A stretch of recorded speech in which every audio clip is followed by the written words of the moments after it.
இன்னைக்கு நமக்கு உணவுப் பொருள் மளிகை பொருள் வழங்கியிருக்கிறவங்க அவங்க பேர் சொல்ல விரும்பலை. எதற்காக கொடுத்துருக்காங்கன்னா பவானி சேர்ந்த தாடி டி சேகர் அவர்களுடைய நினைவு நாளை முன்னிட்டு நமக்காக மளிகை பொருள் அனுப்பியிருக்காங்க. அனுப்பின அவங்க குடும்பம் தொழில் வாழ்க்கையில் அனைத்து நலனும் பெற்று வாழ நமது பாச அறக்கட்டளை சார்பாக நன்றிகளையும் வாழ்த்துக்களையும் தெரிவிச்சுக்கலாம்.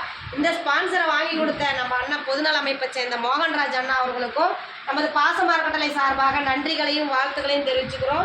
இந்த நேரத்தில் இவங்களுக்கு எல்லாத்துக்கும் நம்ம பெரியவங்க சார்பாக ஒரு கோரிக்கை வைக்கிறோம். என்னென்னு கேட்டிங்கன்னா, நமது பாச அறக்கட்டளை பாசமுதலம் ஆரம்பித்து 2 வருடங்களை கடந்து 3வது வருடத்தில் போயிட்டுருக்கு. இங்கே நிறைய பெரியவங்க வந்து தஞ்சம் கேட்குறதுனால இட வசதி பத்தாதனால கொஞ்சம் சொந்தமாக இடம் வாங்கி நாம் கட்டடம் அமைக்கலான் இருக்கிறோம்.